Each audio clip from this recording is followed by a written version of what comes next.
Hello and welcome back YouTube. I'm your host, Viola T, coming back with another video. I always like doing keyboard reviews for my Mini 6. I like using it just because it's me. I have scoured the internet, various different websites. I have found 3 folding keyboards with USB Type-C. They're all a little bit different, a little bit similar, but at the end of the day, you are the consumer and you choose with your wallet which one you want.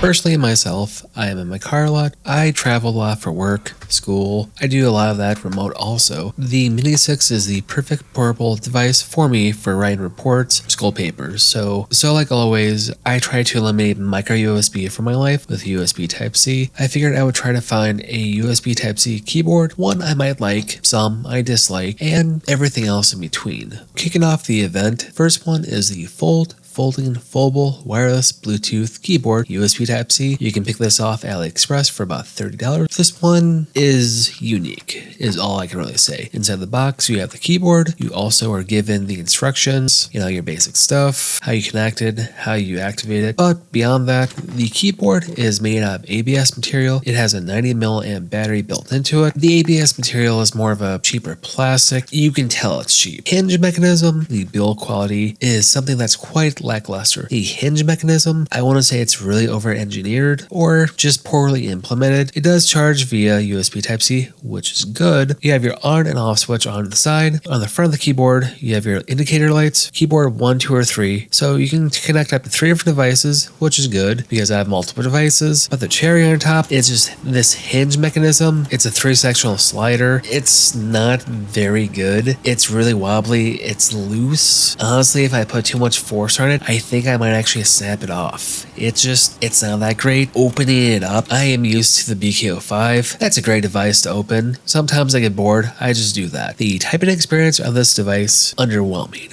That it's poor. But every aspect about this device is just, it's not good. The typing experience is poor. The BKO5, fantastic build quality. You can pick it up for about $50 off Amazon. This device came out years ago, but it's still top notch. But there is one glaring difference between the two of them. The BKO5 is well built, but with the folding one on the right, as you can see in the left video, as you can see, the BKO5, when you click the buttons in, does not go to the frame. The folding one goes beyond the frame. That leads to more of a poor typing experience. If you're typing all day, you might assume it might not cause a big of a problem, but in reality, essentially it slows down your typing because you have to press into it, the frame. The keyboard is just not really great. The build quality is lackluster. Personally, I was happy for it. I figured it'd be like the Logitech K280 because of the round buttons. That was a fantastic keyboard a few years ago. Still one of my favorite. For my own personal opinion, I will never use this. The second keyboard is by a company called Bow. You can pick this off AliExpress for about $30. This one is different. I actually prefer this one more so than the first one, if you haven't noticed. This is also made of ABS material. It's a hard plastic. You are given a sleeve, kind of like a carrying case. You are also given a USB Type-C charging cable, instructions, the usual stuff. This device is 210 mAh battery, so 3 times the size as the last one, which is even better. I don't know what it's about, but that sleeve, the carrying case, feels like fabric from a couch that my grandma would own. Nostalgia. Keyboard itself looks fairly familiar. It looks almost like the iClever family series, BKO5. Sorry I bring that up a lot. It's by far my daily driver. It essentially looks just like it in every aspect. The design language, the layout of everything, it looks and feels and acts just like it. Just not metal, hard plastic. Even how I open it acts and looks just like an iClever keyboard, which that is a fantastic thing because iClever is top notch. The typing experience is fantastic, but this device, it's not as tall, but it's much longer. A good thing about this is it's only 10 millimeters thick, so it's pretty thin overall. You can connect up to 3 different devices to it, just like the iClever keyboards. Unfortunately, this is not backlit, but you are given a trackpad. It's very gracious.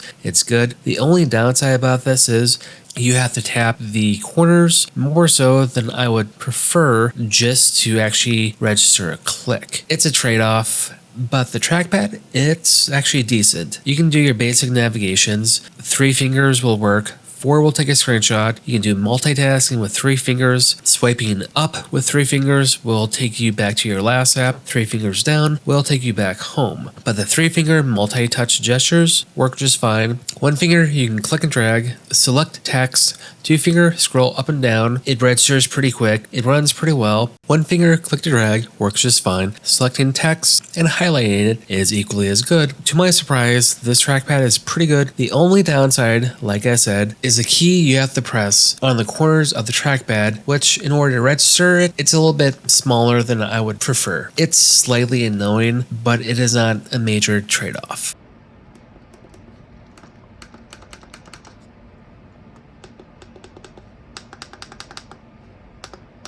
You can do pinch to zoom in the browser, but it's not really pinch to zoom. As you can see, it's a little bit jittery. It's not really smooth. Essentially, with your fingers, when you pinch to zoom on the trackpad, you are essentially doing command plus or command minus. As you can see, it's about the same functionality for it. For an example, I have Apple Magic Trackpad, and when I pinch to zoom with this, it's smooth, it's buttery, it works just like an Apple product would work. But this is just normal with my computer, command plus, command minus, and it's just really jittery. Even with gallery with my iPad will not work. You do not have true pinch to zoom on this trackpad. It's not a bad thing, but I just wanted to highlight that. You do not actually have pinch to zoom. Typing on this device is really good. I have praised all the other iClever keyboards in the past. This is no exception. Even though this is a different brand, this is by Bow, still really good. This device itself might actually replace the BKO5 in my backpack with this just for the trackpad and the keyboard. It's not a full-size keyboard. It's about roughly 70% of a full-size QWERTY keyboard. I could recommend this to my neighbor, my friend, or anyone. I'm actually a big fan of this keyboard. I actually might replace my BKO5 with this somewhere in the near future, or if I have another tablet, carry this in my bag with that particular one. It does charge USB Type-C, which is a major selling point.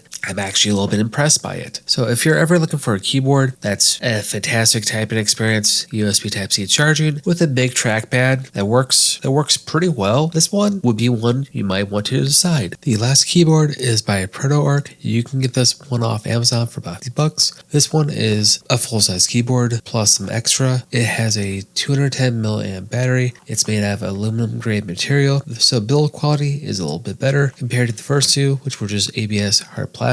Inside the box, you have the keyboard, your instructions. You're also given a USB Type-C charging cable. This one reminds you of the last one because essentially it's the same thing, just a little bit bigger, same design language, same build. It's just like that clever. It's basically the same thing, just bigger. It has USB Type-C charging, but I thought the BKO5 was big. This thing is huge. When I say it's huge, it's about 1.25 bigger than the BKO5. Like I said, USB Type-C charging. Gotta love that, man. One cable for everything. Once you open it up, you have a full-size QWERTY keyboard with a number pad. I do like how they highlight the 3 keys for Bluetooth connection. You can connect up to 3 different devices. Once you connect it, it's Bluetooth 4.0, which it's still pretty quick, but it won't be as quick as the other two. I mean, there are some trade-offs with everything, but the typing experience will be better than the last two just because it's bigger. It's a full-size keyboard. You have full-size keys. Just comparing them to my other ones, I have the Logitech MX Master, and that thing is huge. This thing is almost equally as big as that, but comparing them all in this video, I will probably prefer the Bow one over the other two just because it's that sweet spot. It's big enough with a trackpad. The Proto Arc one, it's huge. It's a monster. It types extremely well. If you want a full-size keyboard, you can connect up 3 different devices, Bluetooth, with a number pad. This would be a device for you. So like always, I'm your host, VLD. Smash that bell and subscribe to all my upcoming content. Peace.